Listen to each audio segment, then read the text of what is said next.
Tumangis na lamang ng tumangis si Nympha Garcia Modina sa viral video ng paglabas niya ng labis ng sama ng loob sa nangyaring landslide sa Barangay Masara sa Maco, Davao de Oro.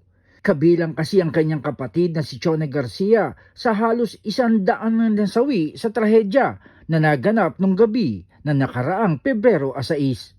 At nakapanayam ng Radyo Inquirer si Aling Nympha at naikwento niya ang mga pangyayari. Inaumagahan noong February 7 po, pero nung nalaman ko yung balita kasi nasa bahay na ako noon, gabi kasi yun. Mga 8:30 na ng gabi, tapos nangyari yung landslide is alas 7 ng gabi po, noong February 6. Ay, libing na po sir, noong February 15 po. Nasa bahay po sir, nasa bahay kasi nagtatrabaho yun, parang stay-in doon sa isang contractor din ng Apex. Tapos umuwi siya kasi yung mga anak niya na nasa bahay, tsaka yung asawa kasi niya walang trabaho din. Sa bahay na tinutuluyan ni Chona may isa pang nakasama sa pagguho ng bahay na nakasama nga sa rumagasang toneladang putik. Naniniwala si Aling Nympha na may pagkukulang ang kanilang punong barangay na si Douglas Dumalagan. Sa nakikita ko pong pangyayari noong February 6,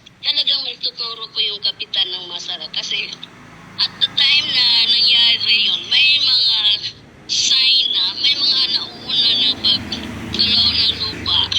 Tapos nandun yung kapitan, nandun yung barangay kapitan na kung saan nakikita niya yung situation na nagiging high risk yung situation ng mga tao doon.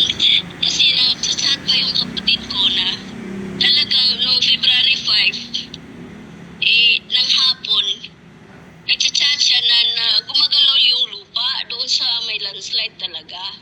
So, kung nandoon yung kapitan, kasi I assume din sir na nandoon siya kasi yung sasakyan na gamit-gamit niya, naanuhan din ng landslide. Sa mga panayam, sinabi ni Maco Mayor Alvera Veronica Rimando Arancon na hindi iniulat sa kanya ni Dumalagan ang sitwasyon sa Barangay Masara bago pa man ang trahedya. Nakikita ko doon na may lapses yung barangay kapitan. Bakit hindi niya iniligtas yung mga tao sa pinaka-safe tapos hindi na ipag-coordinate sa municipal, mayor?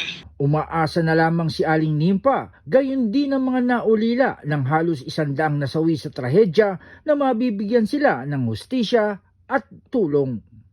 Samantala, naghain na ng resolusyon sa Kamara si ACT-CIS Party List Representative Erwin Tulfo para maimbestigahan ang pangyayari.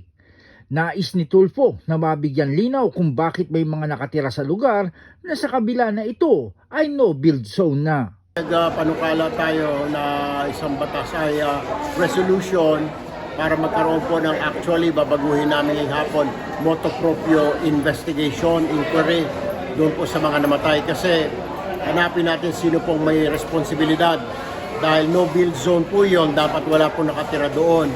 Anong ginawa ng LGU? Bakit pinayagan na magtayo doon? Tapos kung no build zone yon, yung mga manggagawa doon din nakatira. So may problema. John Escocio, Radyo Inquirer Online, bayang nagtatanong, mamaya nag-uusisa.